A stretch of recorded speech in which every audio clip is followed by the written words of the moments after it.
Ma'am, this Ford still looks frozen in My 1989. husband parked it there before his heart finally gave out. Then maybe today we finally let this truck breathe again. This Ford F250 sat untouched inside that barn for 35 years after her husband parked it there one final time before his health failed. And the moment I stepped into that dark wooden barn and saw the elderly woman standing beside the truck holding her old beagle's leash, I knew immediately this was not just another forgotten vehicle story. Before anything else, comment and tell me where you're watching from, because stories like this always seem to travel farther than the places they were left behind. She looked to be around 90 years old, maybe older, wearing a black coat that hung loosely from years of carrying more than age alone.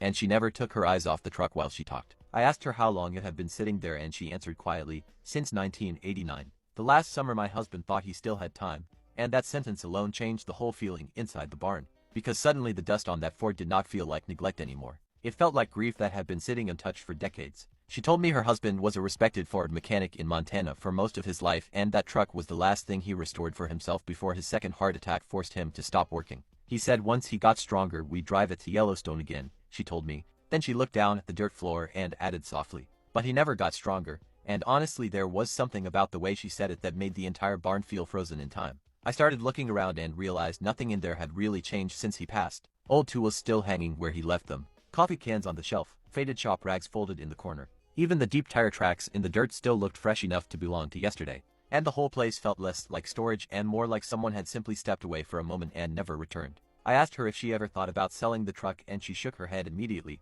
People offered money. My kids even begged me to clear the barn. Then she rested her hand against the dusty hood and whispered, "But this is the last place." I still hear him laughing. And that hit me harder than I expected, because suddenly I understood why she kept walking back into this dark barn every morning with that old dog beside her. It was not about the truck itself. It was about protecting the last living piece of her marriage. When I brushed my glove gently across the hood, the original red and white paint started showing underneath the dust, and she stared at it silently for a few seconds before saying, "I forgot it still looked like that," and I smiled and answered, "No ma'am. You just haven't seen it breathe in a long time." And for the first time since I arrived, she actually smiled a little. Not a big smile, just enough to tell me the memory underneath all that pain was still alive. As we slowly started pulling the Ford out into the daylight, I kept thinking about how many people probably drove past that barn believing it was just another abandoned truck, never realizing an entire lifetime of love and memories had been quietly waiting behind those wooden walls. And maybe that is the saddest thing about growing older. Not that memories disappear, but that people stop asking about them. So before we begin bringing this F250 back to life, tell me where you are watching this from, because I truly believe stories like this connect people no matter how far apart they are. And if this story touched your heart in any way, comment one word below. Memory, because sometimes the things we refuse to let go of are the very things keeping love alive.